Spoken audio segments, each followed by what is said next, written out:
Buenos días, hermanos. Bienvenidos a la casa del Señor. Para comenzar, les pido que por favor me acompañen en una oración. Señor Dios Todopoderoso, Rey de los cielos, dueño de los cielos, de la tierra y todo cuanto hay en ella. Queremos darte la gloria, el honor, darte las gracias, Dios, porque eres tú quien nos permite estar aquí, Señor, con vida. Eres tú quien nos da el privilegio de estar aquí en tu casa, de asistir a tu fiesta, de tener la oportunidad de alabarte, de descansar en ti, de deleitarnos en tu palabra. Te ruego, mi buen Dios, que bendigas a cada uno de mis hermanos, papito Dios. Te ruego que tú abras su mente, su corazón, que tú nos hables, mi Dios. Yo únicamente soy una mensajera de ti, Señor, y te ruego, Padre, que seas tú llenando con tu Santo Espíritu el corazón de mis hermanos, Señor, y enseñándonos, Señor, tu verdad, permitiéndonos, Señor, cada día conocerte más para amarte, para obedecerte, para servirte, Señor. Permítenos en este día descansar en ti. Te rogamos, mi Dios, que todo lo que hagamos, Señor, sea para tu gloria, Señor, sea de tu agrado, papito Dios. Gracias por los que nos escuchan también por internet. Te ruego, mi Dios, que también seas tú con ellos, hablándoles y mostrándonos tu preciosa palabra. Todo esto te lo pido en el nombre santo de nuestro Salvador, de nuestro Señor Jesús. Amén. Hermanos queridos, vamos a comenzar con el estudio. Como ustedes pueden ver, seguimos con nuestro folleto que tiene por título De las tinieblas a la luz. Es del folleto 53 y vamos a estudiar la unidad 2, que tiene por título Promesas de Dios. El tema 5 es el que el Señor nos regaló esta semana y es Dios promete estar presente. Este se encuentra en la página 57. Para el estudio respetaré el orden cronológico en las lecturas. Entonces empezaré con el día miércoles, que se describe en el libro del Éxodo, capítulo 33, del 12 al 23. Pero para entender un poco de lo que el Señor nos habla, quiero hablarles del siguiente contexto. Ustedes recordarán que Moisés estaba con el Señor en el monte Sinaí, recibiendo los mandamientos escritos por Dios en 2 tablas de piedra. Esto se encuentra en Éxodo 31, 18. Y sabemos que mientras esto sucedía, el pueblo se había corrompido. Construyeron un becerro de oro, al cual lo adoraron y le ofrecieron sacrificios, celebrando que esos dioses los sacaron de Egipto. Obviamente, el Señor, mientras esto sucedía y mientras estaba dando la ley a Moisés, estaba muy enojado por la infidelidad del pueblo de Israel, debido a esa terquedad, a esa rebeldía. Es por ello que el Señor quiso, si ustedes revisan en los versículos de Éxodo 32:10, el Señor quiso destruir al pueblo y a partir de Moisés hacer de nuevo una gran nación. Sin embargo, Moisés intercedió por el pueblo de Israel y apaciguó el enojo del Señor. A pesar de ello, del dolor y el enojo que sintió Dios por la infidelidad de Israel, fiel a su promesa que hizo con sus hijos Abraham, Isaac y Jacob, que se encuentran en Génesis 13:15, ordena a Moisés a llevar al pueblo a la tierra prometida y le ofrece que su ángel iría delante de ellos, aunque él no los acompañaría. Una vez entendiendo este contexto, vamos a leer Éxodo 33, del 12 al 23. Moisés le dijo al Señor: tú insistes en que yo debo guiar a este pueblo, pero no me has dicho a quién enviarás conmigo. También me has dicho que soy tu amigo y que cuento con tu favor. Pues si realmente es así, dime qué quieres que haga. Así sabré que en verdad cuento con tu favor. Ten presente que los israelitas son tu pueblo. Yo mismo iré contigo y te daré descanso, respondió el Señor. O vas con nosotros, replicó Moisés, o mejor no nos hagas salir de aquí. Si no vienes con nosotros, ¿cómo vamos a saber, tu pueblo y yo, que contamos con tu favor? ¿En qué seríamos diferentes de los demás pueblos de la tierra? Está bien, haré lo que me pides, le dijo el Señor a Moisés, pues cuentas con mi favor y te considero mi amigo. Déjame verte en todo tu esplendor, insistió Moisés. Y el Señor le respondió: voy a darte pruebas de mi bondad y te daré a conocer mi nombre. Y verás que tengo clemencia de quien quiero tenerla y soy compasivo con quien quiero serlo. Pero debo aclararte que no podrás ver mi rostro, porque nadie puede verme y seguir con vida. Cerca de mí hay un lugar sobre una roca, añadió el Señor.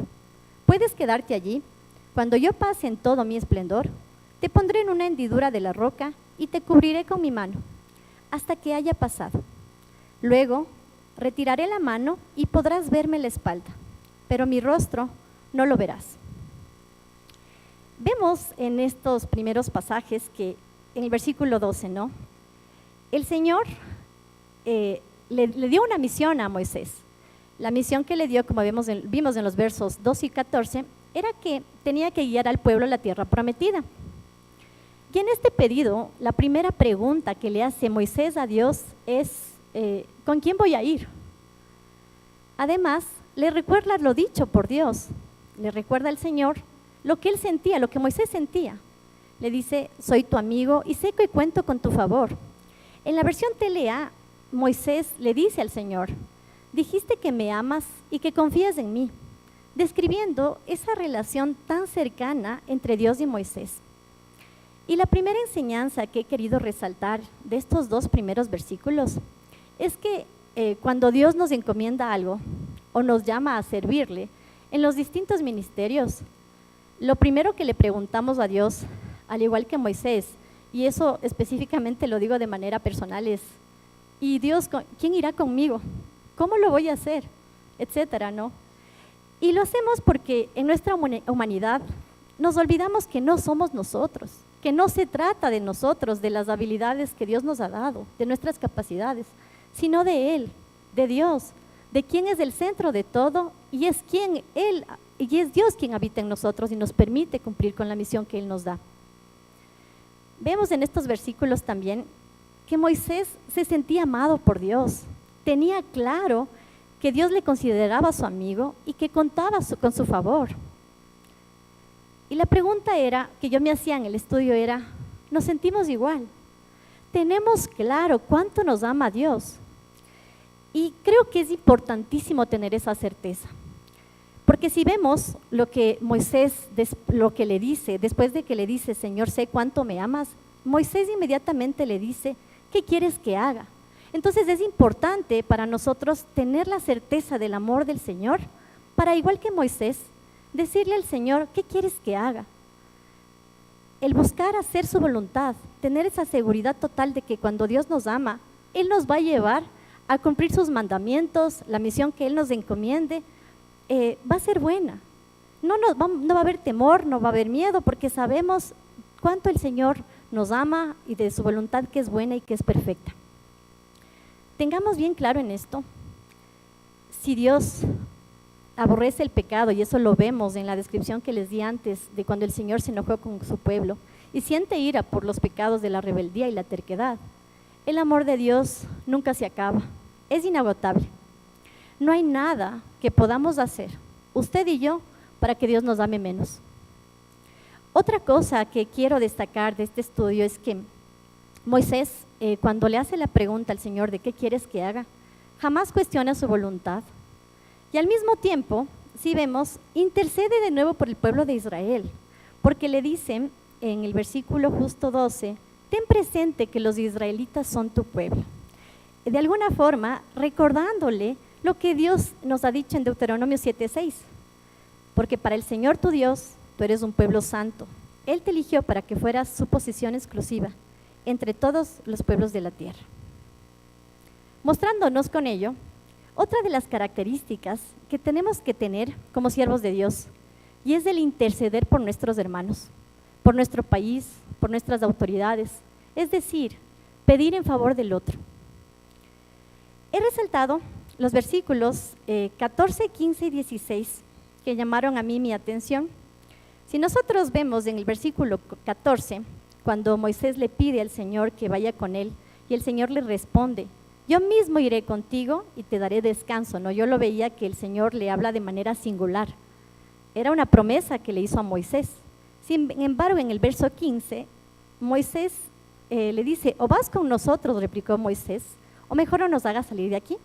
Y lo que veo es que el Señor, Moisés, incluye al pueblo de Israel y habla en plural y se adueña de esta promesa que el Señor le dio a Moisés, pero lo hace con el pueblo, mostrando una vez más la intercesión de este siervo y el amor que también sentía Moisés por el pueblo de Dios.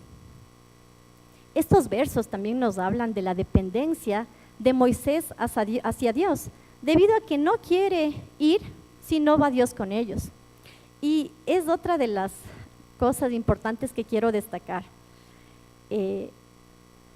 Moisés le dice, si no vas conmigo, no voy. Y yo creo que esa es una de las preguntas, o más bien de las cosas claras que tenemos que tener como siervos de Dios, para tomar decisiones y para saber a dónde vamos en nuestra vida. Si el Señor no va, no vayamos. Eso yo creo que es una guía clara de qué decisión tomar. Decirle al Señor, si no vas conmigo, no quiero ir, al igual que Moisés nos muestra en estos pasajes. Al mismo tiempo, nos hablan estos versos que la presencia de Dios es la que nos debe y es la que nos diferencia de los demás. Y en presencia de Dios yo le he querido poner las siguientes palabras: contar con su favor, tener su agrado y principalmente ser diferentes a los demás pueblos. No podemos tener la presencia de Dios y seguir siendo las mismas personas que éramos antes de conocerlo.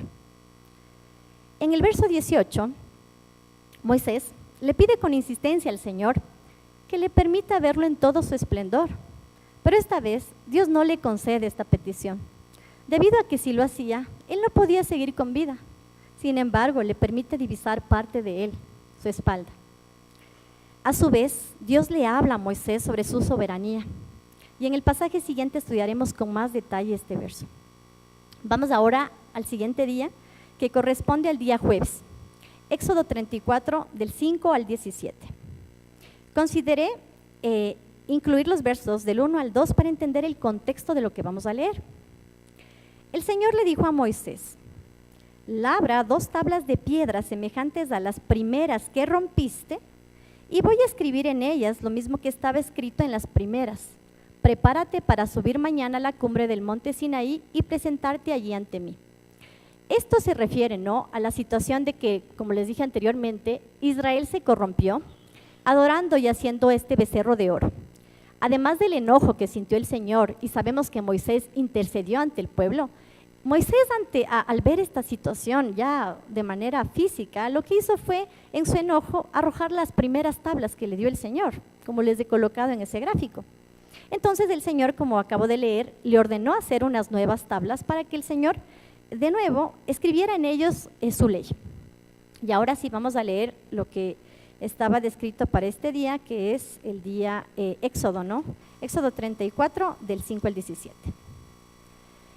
El Señor descendió en la nube y se puso junto a Moisés. Luego le dio a conocer su nombre, pasando delante de él proclamó: el Señor, Dios clemente y compasivo, lento para la ira y grande en amor y fidelidad, que mantiene su amor hasta 1000 generaciones después y que perdona la iniquidad, la rebelión y el pecado, pero que no deja sin castigo al culpable, sino que castiga la maldad de los padres en los hijos y en los nietos, hasta la 3ª y la 4ª generación. Enseguida Moisés se inclinó hasta el suelo y oró al Señor de la siguiente manera: Señor, si realmente cuento con tu favor, ven y quédate entre nosotros. Reconozco que este es un pueblo terco, pero perdona nuestra iniquidad y nuestro pecado, y adóptanos como tu herencia. Mira el pacto que hago contigo, respondió el Señor. A la vista de todo tu pueblo, haré maravillas que ante ninguna nación del mundo han sido realizadas. El pueblo en medio del cual vives verá las imponentes obras que yo, el Señor, haré por ti. Por lo que a ti te toca, cumple con lo que hoy te mando. Echaré de tu presencia a los amorreos, cananeos, hititas, fereceos, heveos y jebuseos.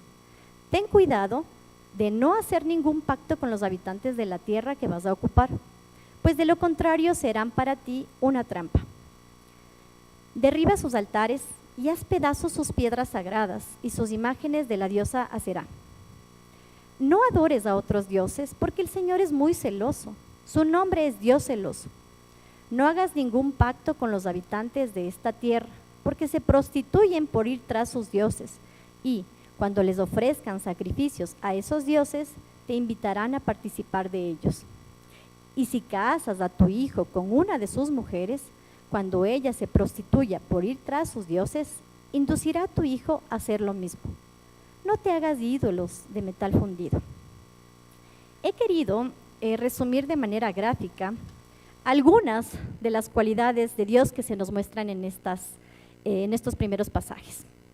Y he resaltado que Dios es un Dios justo, compasivo, misericordioso, lento para la ira, fiel, de amor inagotable, que perdona la iniquidad, la rebelión y el pecado. Y en estos pasajes también vemos las cualidades de un líder espiritual, las cuales son que dependa de Dios y busque su presencia y su voluntad, que sea un sacerdote espiritual, que reconozca los pecados del pueblo y que clame por perdón, como lo hizo Moisés, que se puso en la brecha a interceder por su pueblo. En los versos de 10 al 13, el Señor nos dice, ¿no?, que Dios despejaría el camino para dar a su pueblo la tierra prometida, expulsando a sus enemigos, amorreos, cananeos, hititas, fereceos, heveos y jebuseos, bajo la condición de no hacer ningún trato o pacto con ellos, pues si lo hacían, terminarían adorando a sus dioses y aprendiendo sus costumbres. Y les recuerda que es un Dios celoso. Y quiero quedarme con esta advertencia: no hacer trato o pacto con los habitantes de los pueblos que no temían al Señor.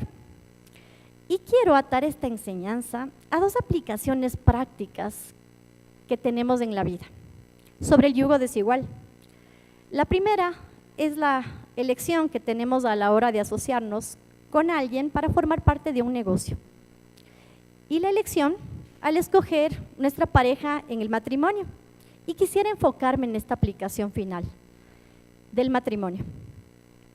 Una persona que ama a Dios y quiere vivir para su gloria, no debe casarse con otra persona que no sea creyente, por más respetuosa o comprensiva que sea, porque probablemente se ejecutará la consecuencia que Dios nos habla en estos versos, los que acabamos de leer, y terminará adoptando las creencias o costumbres de esa persona.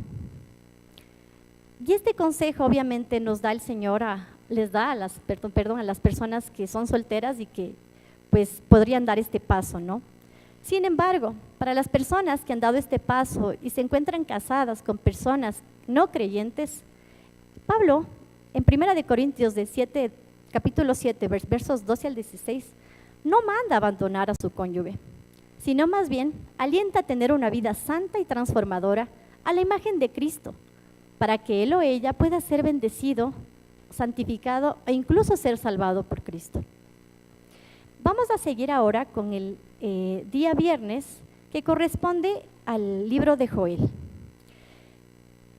Joel es uno de los libros que corresponde a los profetas menores. Se lo llama así debido a que la extensión es corta. Si ustedes revisaron, tiene tan solo 3 capítulos. Y en este libro vemos en detalle una de las cualidades de Dios, su justicia.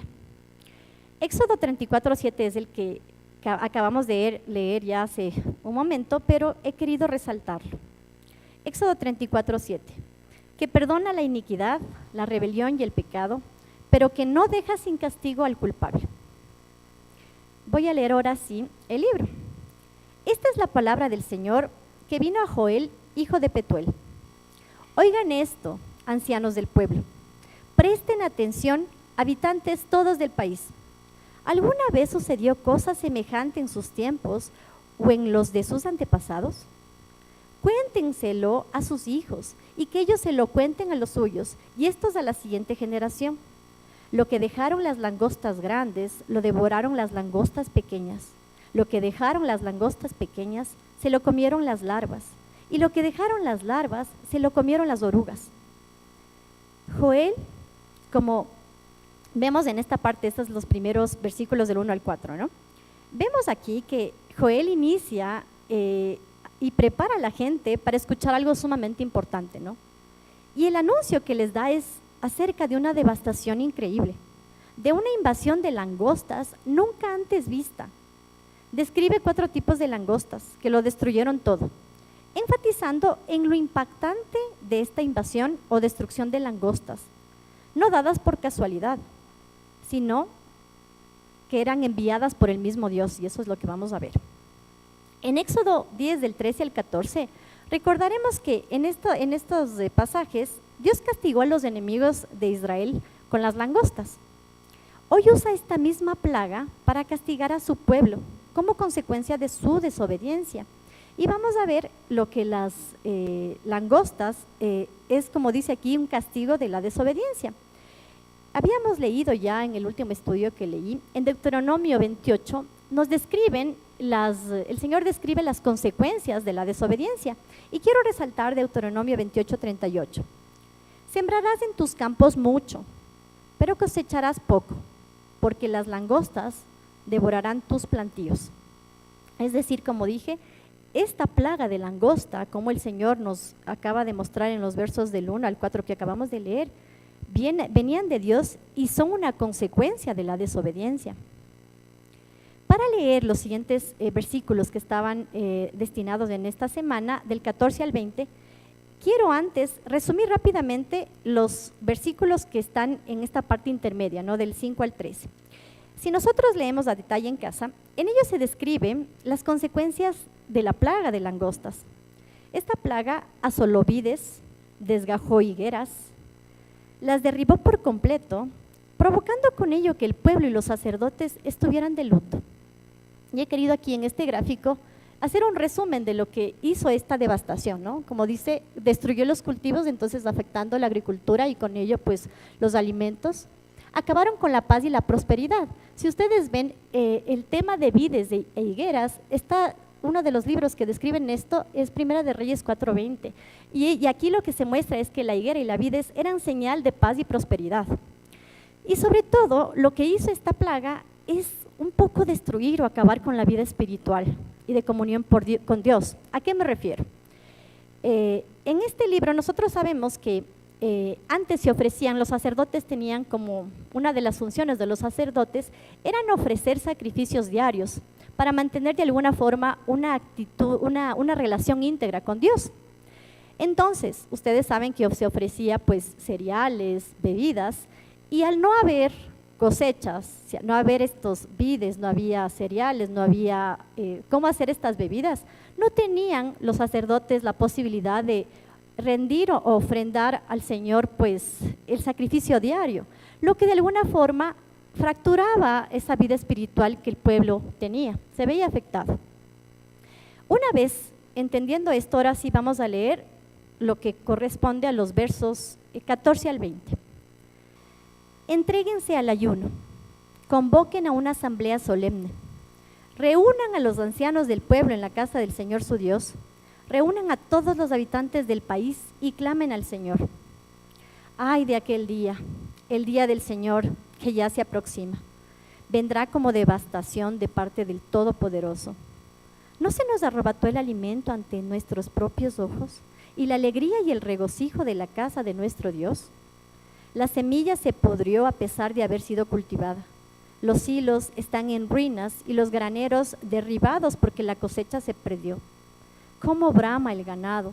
Vagan sin rumbo las vacas porque no tienen dónde pastar y sufren también las ovejas.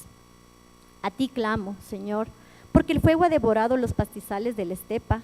Las llamas han consumido todos los árboles silvestres. Aún los animales del campo te buscan con ansias, porque se han secado los arroyos y el fuego ha devorado los pastizales de la estepa. Joel, después de esta descripción profunda y detallada que vimos sobre la devastación de las langostas que sufriría el pueblo y que la resumía en el gráfico, les da de alguna forma la acción a tomar después de esta sentencia dada por el Señor y les pide que se entreguen al ayuno, que realicen una convocatoria en una asamblea solemne, no solo sacerdotes, sino todos, para clamar al Señor, como digo, no de manera individual, sino todo el pueblo. Y en esa oración de arrepentimiento, recuerda lo que sucedió en esta devastación. La semilla se pudrió a pesar de haber sido cultivada, los hilos están en ruinas y los graneros derribados porque no hay cosecha. Los hilos y graneros estaban vacíos, no se les dio mantenimiento al no haber alimento y se estaban echando a perder porque no se estaban utilizando. El ganado no tiene alimento, lo que muestra el nivel alto de la devastación que sufriría el pueblo. Y esto no había afectado no solo al pueblo, sino a la naturaleza y el ganado, como vemos, secándose así también los arroyos. Verso 15. Ay de aquel día, el día del Señor que ya se aproxima. Vendrá como devastación de parte del Todopoderoso. Y el profeta advierte al pueblo sobre el día del Señor, un evento futuro, y por las palabras que usa, como vimos en esta expresión, deja ver que lo que había pasado en la plaga de las langostas era nada en comparación a lo que vendría y lo que vendrá en el día del Señor. La enseñanza que he querido mostrar de los pasajes leídos anteriormente es el siguiente. Si bien tenemos un Dios compasivo, misericordioso, bueno, de amor inagotable, también es un Dios justo, que castiga al culpable, como lo acabamos de leer en Éxodo 34:7. Vemos que, a pesar de que Israel era su pueblo escogido, su nación santa, el pueblo no estuvo exento del castigo del Señor cuando éste pecó. Y envió como castigo una plaga devastadora de langostas. Dios podía, al leer esto yo decía, Dios podía acabar y destruir por completo a Israel. Sin embargo, a través de esta situación difícil, les da un llamado de atención, una advertencia, para que se arrepientan y regresen a Dios. El mensaje que el Señor dio a su pueblo en ese tiempo es el mismo que nos da hoy. Todos nosotros hemos pecado y nos dice, eso vimos en Primera de Juan, que el que dice que no tiene pecado es mentiroso. Y puede ser que la situación actual que estamos viviendo, que estemos viviendo en este momento, sea tal vez consecuencia de nuestra desobediencia. Pero al igual que Israel, tenemos hoy la misma oportunidad de clamar a Dios, de arrepentirnos y de regresar a Él. Vamos a seguir con Joel, capítulo 2, de los versos 18 al 31. Los versos anteriores, del 1 al 11, si ustedes leen en casa, se describen las características que tenía este ejército de langostas. Era un ejército cruel, agresivo y disciplinado, así lo detalla la palabra, un ejército temible. Además muestran en estos versos que el que dirigía el ataque era el mismo Dios. Por otro lado, los versos 12 al 13 hablan de las cualidades del Señor, de su misericordia y de su clemencia. Pero ahí también habla de la soberanía del Señor. Como dice Éxodo 33:20, el Señor dice, pues tendré misericordia de quien yo quiera y mostraré compasión con quien yo quiera. A su vez les llama de nuevo a clamar a Dios a través del ayuno y la oración. Ahora sí vamos a leer los versos 18 al 31. Entonces el Señor mostró amor por su tierra y perdonó a su pueblo. Y les respondió el Señor, miren, les enviaré cereales, vino nuevo y aceite, hasta dejarlos plenamente satisfechos, y no volveré a entregarlos al oprobio entre las naciones. Alejaré de ustedes al que viene del norte, arrojándolo hacia una tierra seca y desolada. Lanzaré su vanguardia hacia el mar oriental y su retaguardia hacia el mar occidental. Subirá su hedor y se elevará su fetidez. El Señor hará grandes cosas. No temas tierra, sino alégrate y regocíjate, porque el Señor hará grandes cosas. No teman, animales del campo, porque los pastizales de la estepa reverdecerán, los árboles producirán su fruto, y la higuera y la vid dará su riqueza. Alégrense, hijos de Sión, regocíjense en el Señor su Dios, que a su tiempo les dará las lluvias de otoño. Les enviará la lluvia, la de otoño y la de primavera, como en tiempos pasados. Las eras se llenarán de grano, los lagares rebosarán de vino nuevo y de aceite. Yo les compensaré a ustedes por los años en que todo lo devoró ese gran ejército de langostas que envié contra ustedes, las grandes, las pequeñas, las larvas y las orugas. Ustedes comerán en abundancia hasta saciarse y alabarán el nombre del Señor su Dios, que hará maravillas por ustedes. Nunca más será avergonzado mi pueblo. Entonces sabrán que yo estoy en medio de Israel, que yo soy el Señor su Dios y no hay otro fuera de mí. Nunca más será avergonzado mi pueblo. Después de esto, derramaré mi espíritu sobre todo el género humano. Los hijos y las hijas de ustedes profetizarán. Tendrán sueños los ancianos y visiones los jóvenes. En esos días derramaré mi espíritu aún sobre los siervos y las siervas. En el cielo y en la tierra mostraré prodigios, sangre, fuego y columnas de humo. El sol se convertirá en tinieblas y la luna en sangre antes que llegue el día del Señor, día grande y temible. En el cielo y en la tierra mostraré… Bueno, esto ya lo leí. En estos pasajes podemos ver una promesa de restauración al pueblo de Israel, debido a que Dios, como dicen en estos versos, mostró su tierra y perdonó a su pueblo. Dios ofrece restaurarlo todo, lo que fue destruido por el ejército de langostas que vimos descritos anteriormente. Ofrece restaurar los campos, el ganado, el alimento y con ello también la posibilidad de ofrecerle sacrificios diarios como lo hacía el pueblo para mantener la comunión con Dios. Dios promete restaurarlo todo en respuesta al amor que les tiene y al arrepentimiento dado por su pueblo. Motivos que provocaron pues que Israel se alegre y se regocije. Después de que vemos de que su pueblo se arrepintió de manera genuina, Él los restauraría de manera integral. Es decir, no solo devolviéndole todo lo que perdió de manera física, sino que sobre todo los restauraría espiritualmente y promete hacerlo sobre todo género humano. Vemos que el Señor promete derramar su Santo Espíritu. Finalmente, en los últimos versos, Joel describe qué sucederá antes del día del Señor. Vamos ahora a leer el libro que corresponde a Primera de Juan 4 del 1 al 8. Y como nosotros sabemos, la carta de Juan es un mensaje descrito para los creyentes. Se conoce que esta carta fue descrita dando respuesta, ¿no?, a una crisis que enfrentaba la iglesia debido a la pérdida de consagración. Muchos creyentes se conformaban a las normas de este mundo y no se mantenían firmes por Cristo y cedían en su fe. Además, en este momento también se da lugar al aparecimiento de falsos profetas. Repito, las cartas de Juan es una carta para los creyentes, para la iglesia, no para los incrédulos. Ahora sí voy a leer Primera de Juan 4 del 1 al 8. Queridos hermanos, no crean a cualquiera que pretenda estar inspirado por el Espíritu, sino sométanlo a prueba para ver si es de Dios, porque han salido por el mundo muchos falsos profetas. En esto pueden discernir quién tiene el Espíritu de Dios. Todo profeta que reconoce que Jesucristo ha venido en cuerpo humano es de Dios. Todo profeta que no reconoce a Jesús no es de Dios, sino del anticristo. Ustedes han oído que éste viene. En efecto, ya está en el mundo. Ustedes, queridos hijos, son de Dios y han vencido a esos falsos profetas, porque el que está en ustedes es más poderoso que el que está en el mundo.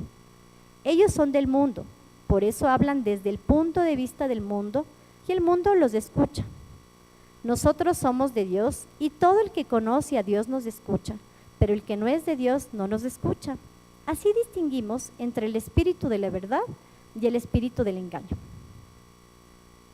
Queridos hermanos, amémonos los unos a los otros, porque el amor viene de Dios y todo el que ama ha nacido de Él y lo conoce. El que no ama no conoce a Dios, porque Dios es amor. He querido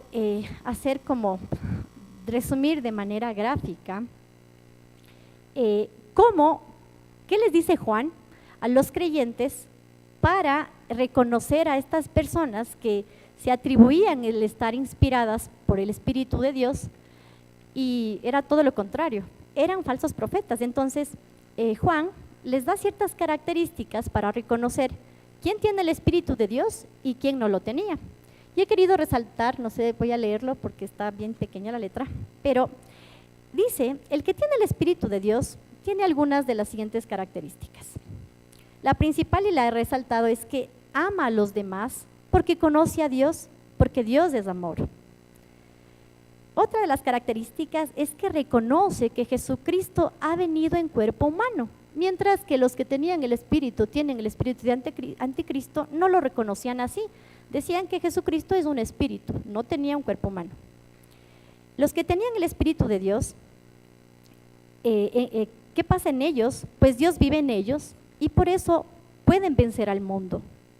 Tienen el espíritu de la verdad, se deleitan en Dios, desean conocer más de Dios y obviamente no pertenecen al mundo aunque están en él. ¿Qué pasa con los que tienen el espíritu de anticristo?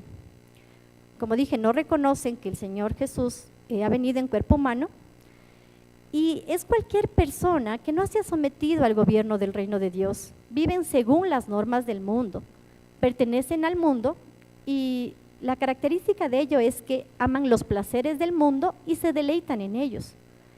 Son los llamados falsos profetas, no les interesa conocer del Señor, tienen el espíritu de engaño y cada una de estas características ¿qué hacen? Es que no ame a los demás porque no conoce a Dios. Eso es lo que he querido resaltar en estos pasajes. Vamos a ver el día lunes que se encuentra en Primera de Juan 4 del 9 al 21. Dios mostró cuánto nos ama al enviar a su único Hijo al mundo, para que tengamos vida eterna por medio de Él. En esto consiste el amor verdadero, no en que nosotros hayamos amado a Dios, sino en que Él nos amó a nosotros y envió a su Hijo como sacrificio para quitar nuestros pecados. Queridos amigos, ya que Dios nos amó tanto, sin duda nosotros también debemos amarnos unos a otros.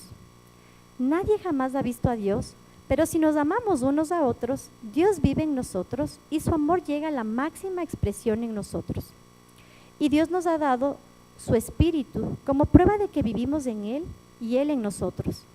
Además, hemos visto con nuestros propios ojos y ahora damos testimonios de que el Padre envió a su Hijo para que fuera el Salvador del mundo.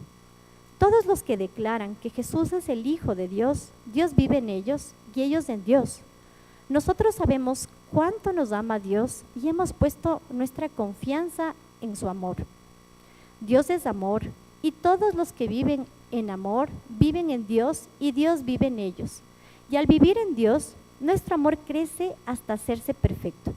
Por lo tanto, no tendremos temor en el día del juicio, sino que podremos estar ante Dios con confianza, porque vivimos como vivió Jesús en este mundo.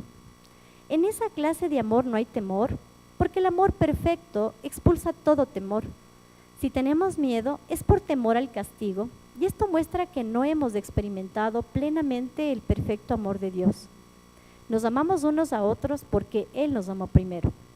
Si alguien dice, amo a Dios, pero odia a otro creyente, esa persona es mentirosa, pues si no amamos a quienes podemos ver, ¿cómo vamos a amar a Dios a quien no podemos ver? Y Él nos ha dado el siguiente mandato. Los que aman a Dios deben amar también a sus hermanos creyentes. Y considero que en cada uno de estos versos hay una enseñanza grandísima y maravillosa. Sin embargo, he querido resumir lo siguiente. El amor verdadero radica en Dios, no en lo que hagamos nosotros. Él debe ser y es el centro de todo. Nunca podremos igualar el amor que Dios nos mostró a través de su Hijo, de nuestro Señor Jesucristo. Pero la respuesta que debemos dar a ese amor recibido es amarnos los unos a los otros. Esa es la mejor forma de hablarle al mundo de Dios, de hacer que lo vean y sobre todo de darle toda la gloria a Él. ¿Y cómo es posible sentir este amor y dar este amor a los demás? Y la respuesta a esta pregunta es únicamente con la presencia de Dios, dado a través de su Santo Espíritu, de esa relación de comunión, de intimidad que el Señor desea en nosotros, y es la que vimos, por ejemplo, en Éxodo, como esa relación tan estrecha y cercana de Moisés con el Señor. Si experimentamos esa presencia real del Señor en nuestras vidas, no habrá lugar para el miedo en el día del juicio, como lo dice la palabra. Más bien, ese es el día que tanto anhelamos, su segunda venida. Sin embargo, si todavía tenemos miedo a este día, como dice la palabra, por temor al castigo, Eso muestra que aún no hemos experimentado el amor pleno de Dios.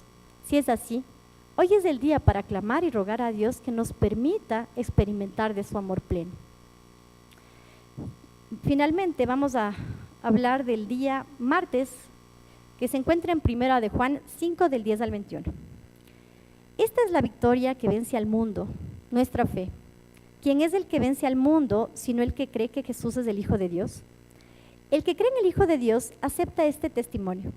El que no cree a Dios lo hace pasar por mentiroso, por no haber creído el testimonio que Dios ha dado acerca de su Hijo. Y el testimonio es este, que Dios nos ha dado vida eterna, y esa vida está en su Hijo. El que tiene al Hijo tiene la vida, el que no tiene al Hijo no tiene la vida. Les escribo estas cosas a ustedes que creen en el nombre del Hijo de Dios, para que sepan que tienen vida eterna. Esta es la confianza que tenemos al acercarnos a Dios, que si pedimos conforme a su voluntad, Él nos oye. Y si sabemos que Dios oye todas nuestras oraciones, podemos estar seguros de que ya tenemos lo que le hemos pedido. Si alguno ve a su hermano cometer un pecado que no lleva a la muerte, ore por él y Dios le dará vida. Me refiero a quien comete un pecado que no lleva a la muerte. Hay un pecado que sí lleva a la muerte y en ese caso no digo que se ore por él. Toda maldad es pecado, pero hay pecado que no lleva a la muerte. Sabemos que el que ha nacido de Dios no está en pecado. Jesucristo, que nació de Dios, lo protege y el maligno no llega a tocarlo. Sabemos que somos hijos de Dios y que el mundo entero está bajo el control del maligno. También sabemos que el Hijo de Dios ha venido y nos ha dado entendimiento para que conozcamos al Dios verdadero. Y estamos con el verdadero, con su Hijo Jesucristo. Este es el Dios verdadero y la vida eterna. Queridos hijos, apártense de los ídolos. Como vimos, una de las características de aquel que tiene el Espíritu de Dios es que Dios vive en él y por ello vence al mundo.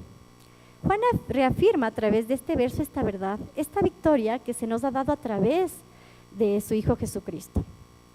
Si tenemos a Jesucristo, podemos experimentar la vida eterna, que comienza no con la muerte, sino que comienza hoy, a partir del momento en el que reconocemos que Él es nuestro Dios y nuestro Salvador. Además, en los versos 13, me parece, Juan nos habla acerca de la oración, recordando que Dios nos escucha si pedimos de acuerdo a su voluntad y lo hacemos con fe.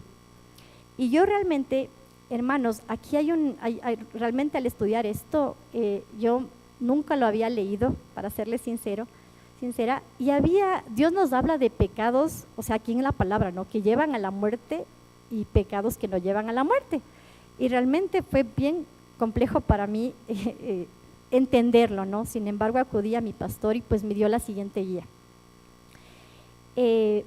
Voy a utilizar un mensaje de Matthew Henry que describe esta diferencia de la que nos habla el apóstol Juan, de por qué pecados puedo orar. O sea, si mi hermano veo que está cometiendo un pecado que no lleva a la muerte, yo puedo orar y el Señor me escucha.